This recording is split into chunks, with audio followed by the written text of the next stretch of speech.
This is just our connections to the POGL, all right? We're going to fill out this part first, and then we're going to start at the bottom, and we're going to work backwards, because what I found today was that moving the other direction, it like confused people. So we're going to start from the bottom, move up to the top. But let's talk about that POGL first. Let's make those connections, okay? I made everybody write that one specific question down together because I wanted to make sure you got the connection so we can keep using it. All right, so your energy levels, those were the floors, right, in the boarding house. So our energy levels, where else have I used the word energy levels besides the Bohr model? But kind of with the Bohr model, because what did I relate it to on your periodic table? Periods. So go ahead and write a little horizontal arrow to remind yourself that it's the things going across, and then you're just going to label it periods on the periodic table. Okay? So for example, if I had something like 3P4 in the manager code, which one of those was showing me the energy level? Which part of that? 3. The 3. Good. Okay. Perfect. So that is your energy level. So that is the most general spot, and that's your row number, right, on your periodic table. So real quick, while we still have that fresh, we're going to add row numbers to our little periodic table down here. So I would just write 1, 2, 3, 4, 5, 6, 7. Okay.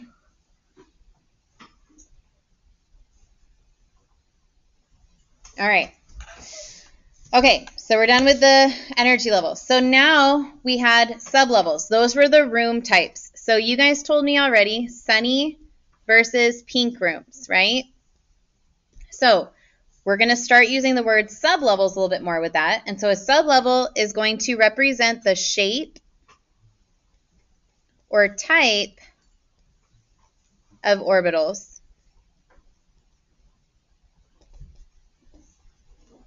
So the shape that those orbitals are sitting at.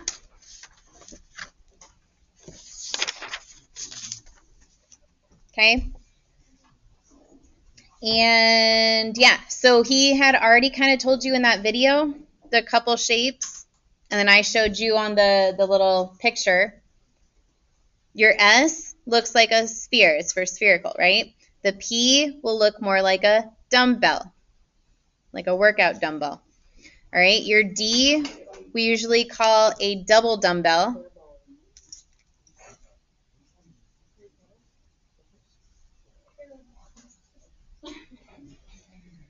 And then your F, we're just going to scribble because that's about as complicated as it gets. All right?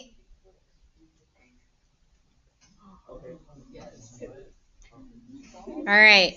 So if I were to put the 3P4 again, what part of that is showing you the sublevel? The P. So circle P. Okay, that's your shape. That's your type.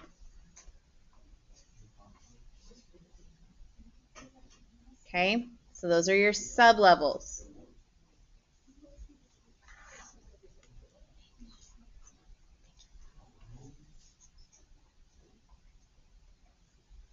So we've kind of already gotten to see a little bit from the video. We're going to write it in a second. No, we'll write it in a second. That's fine. All right, orbitals. All right, so the orbitals were our bunk beds. Bunk beds, okay? So these orbitals are just going to be bubbles of space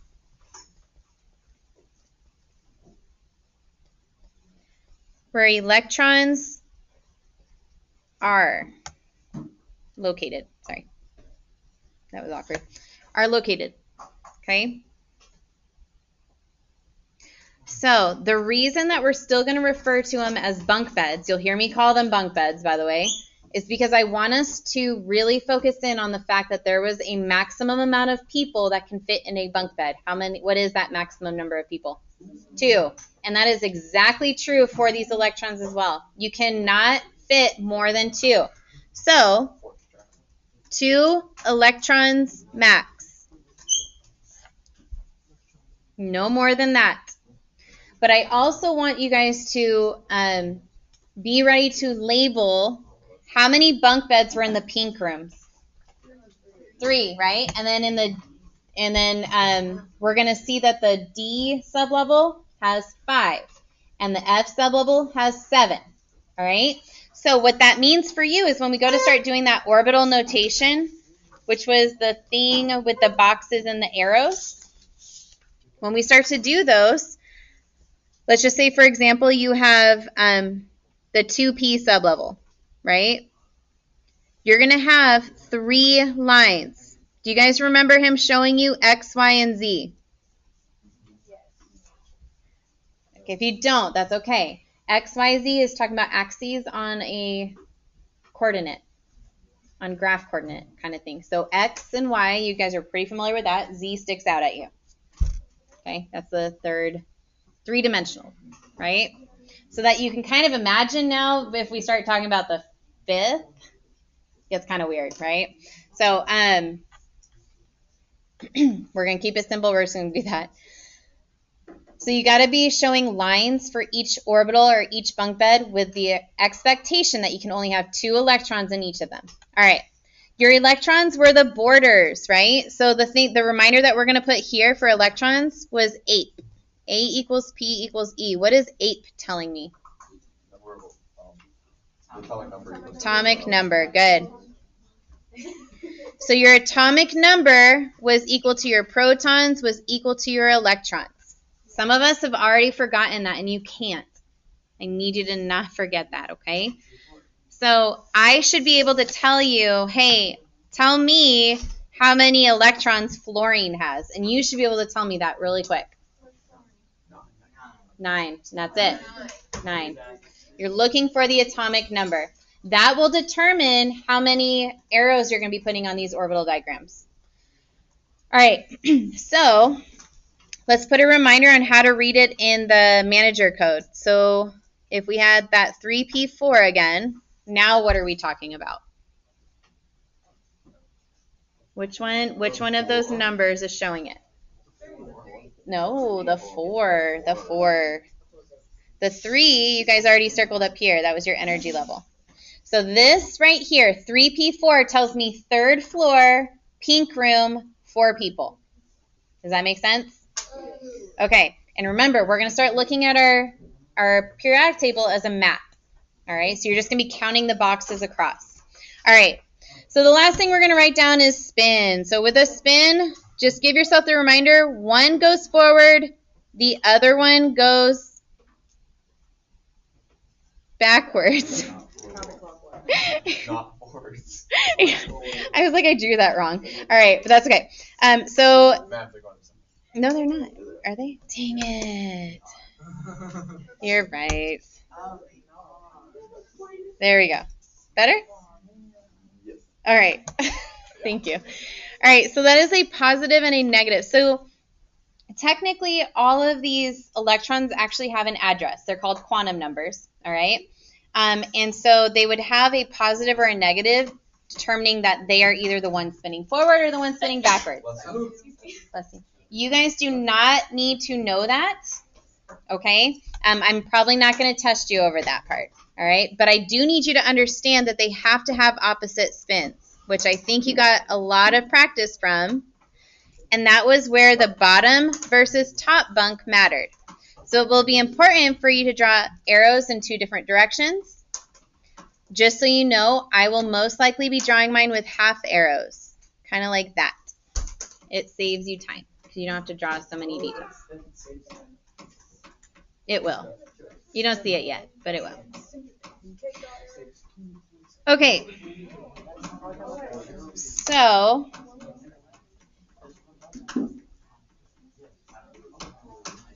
let me pause this real quick. All right, so we're going to move our page up. We're going to start right here where it says D. Groups 1 and 2 tend to be called the, so what was the first 2 groups? S. The S block elements, because their outermost electron or their last electron Okay, so you can say last or outermost, meaning the one that's on the furthest away. Okay, their last electron is in the S sublevel. Okay, and you're going to have a lab that will get you guys realizing which ones get removed first and things like that. Okay. All right, so with that, let's go ahead and add to our little periodic table right here. We're just going to write our little label right there, just an S for these first two rows or groups. And I'm going to go ahead and write S1, S2. Because what that tells me is that then I can use the period number 1S1, 1S2. 2S1, 2S2. 3S1, 3S2, okay? So you're kind of using it to your benefit. Just so you know, though, I did point right here, and I did that on purpose. That's because helium is our exception to our rule about the P sublevel. Helium doesn't exist over here. It exists over here.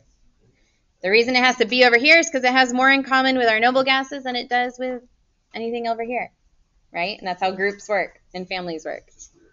It is weird. Everything on the first energy level and then fourth and beyond are weird. All right. Okay, so we got S. Groups 13 through 18 tend to be called the P, pink rooms, right? Because their outermost electron or their last electron is in the P orbital. Should say sublevel. But you could have said a P orbital because technically it's one of the three orbitals that are in it, right? So the exception to this is helium, which is what we just drew the arrow for. All right, so now I'm just going to write above these, I'm going to say P1,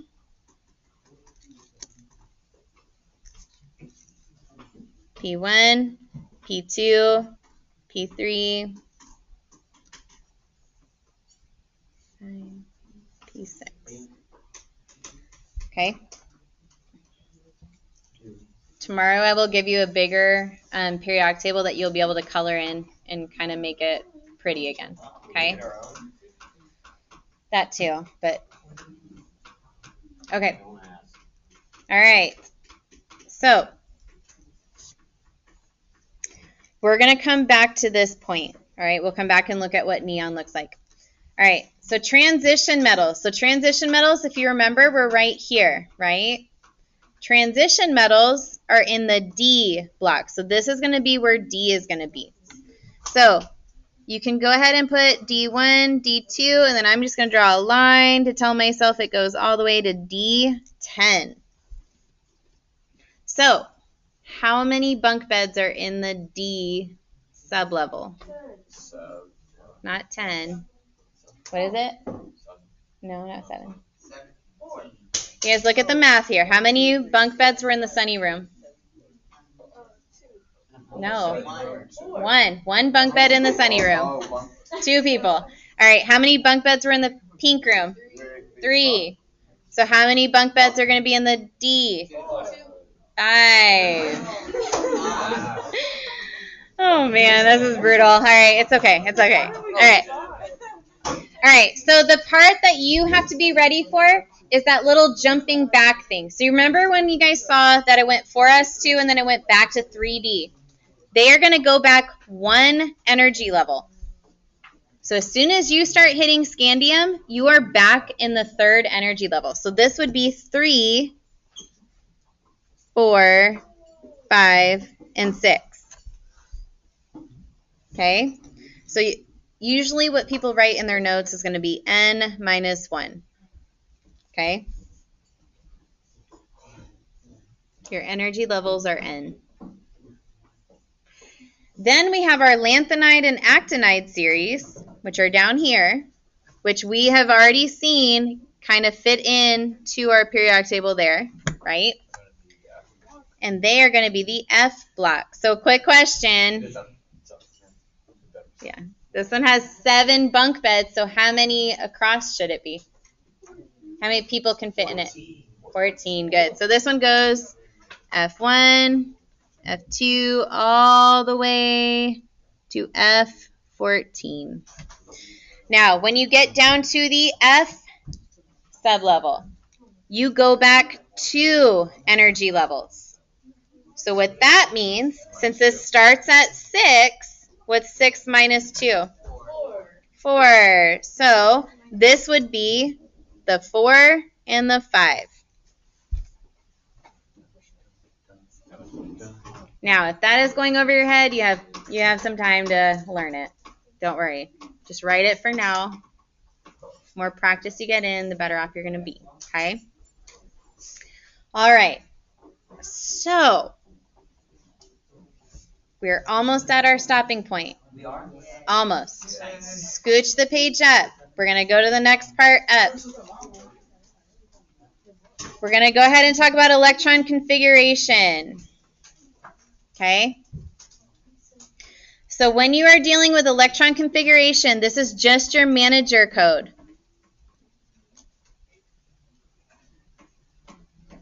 And again, I'm sorry that the notes are backwards. It was because I was hoping to go the other direction.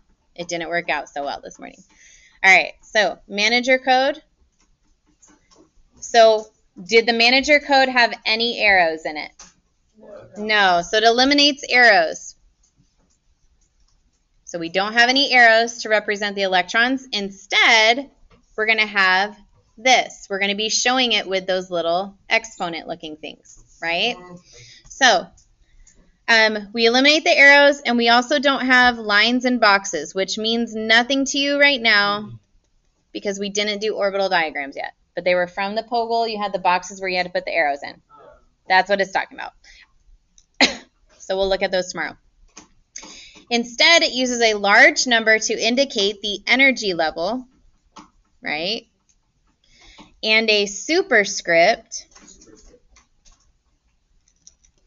Sorry, I spelled it wrong. Superscript, which is just an exponent, to indicate the number of what? Electrons. Good. So it's going to be super important to remember the maximum number of electrons per sublevel. So remember, a bunk bed only has 2 people, right? And that's what we're thinking here. So let's talk about bunk beds and orbitals. How many orbitals or bunk beds did the sunny room have? 1. So we're going to write 1 orbital. So how many electrons does that equal? 2 electrons. Good. The pink rooms had how many bunk beds? 3. So we had 3 orbitals. Yep. 6 electrons max. You cannot have 7. You cannot have 8. You can only have 6. All right. The D sublevel.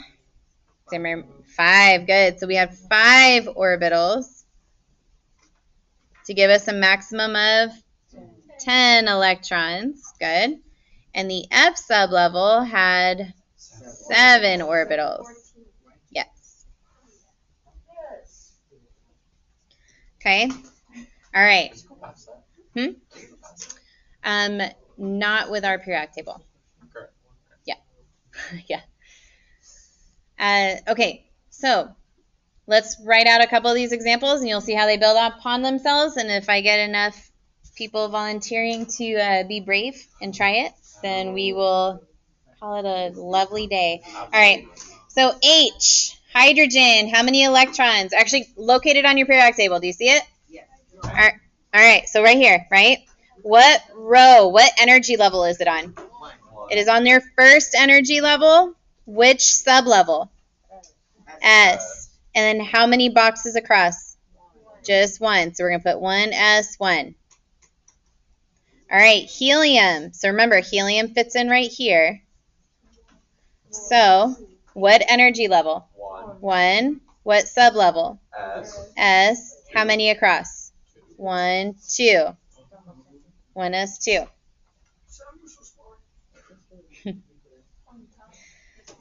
All right, let's go to the next floor. So now we're going to look at lithium. Lithium. 2. So we're going to be ending at 2s3. All right, so that's that's why we're doing it this way. All right, so you have okay. Let me explain. Do you guys remember that video that I just made you guys watch with all the bubbles that fit inside of each other? Yeah. Yeah. You have to still indicate all the ones that are on the inside.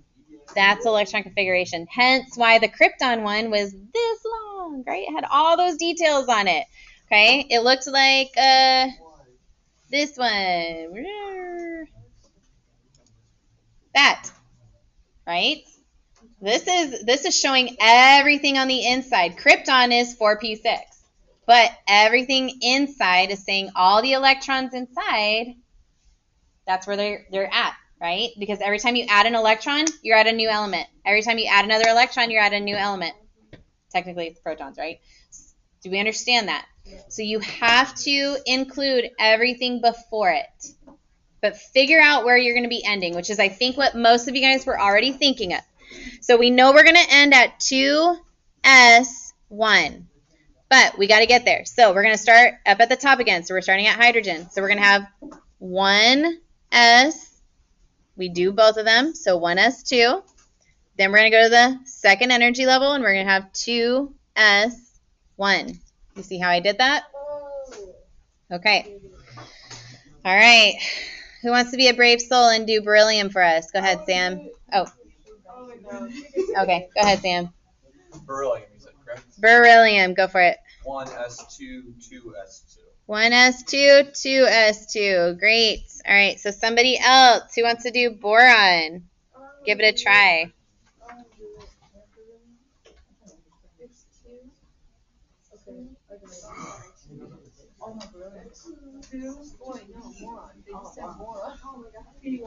So boron is right here. 1s2, 2s2, 2s2. Okay. I know you know. Where are we going to start with? We got to start still at hydrogen. So what are you going to put? 1s2. 2s2. 2p1. Great. Awesome. All right, so I've heard from two people on this side of the classroom, so somebody from that side of the classroom. Gotta be a brave soul. You're going to do oxygen. You got it, Tom.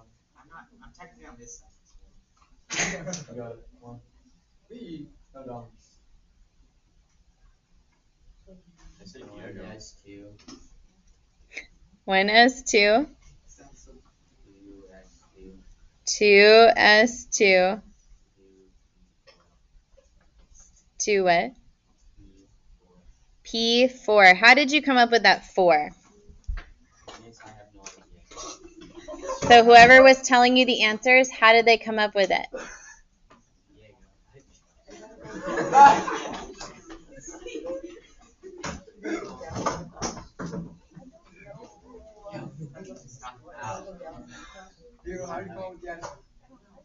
It's because oxygen is number 4.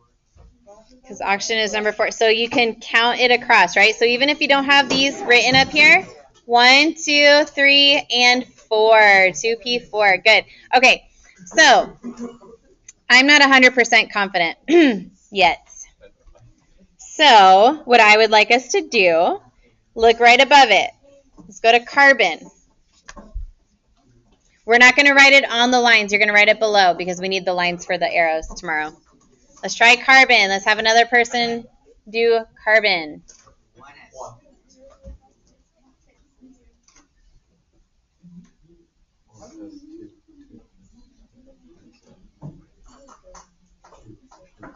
Go ahead, sleep. Okay, 1s2, 1s2, 2s2, 2s2, and 2p2. 2p2. Do we agree? I agree, yes. Yeah, me too. All right, good. Good. So what do you guys think we're going to be putting on these lines? We haven't taken the notes over them, but what do you think we're going to be putting? Oh, the X and Y.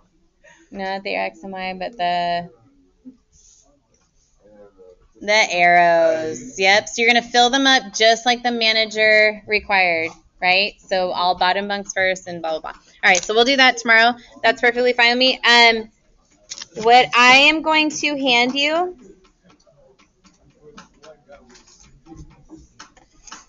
is the page to kind of start on.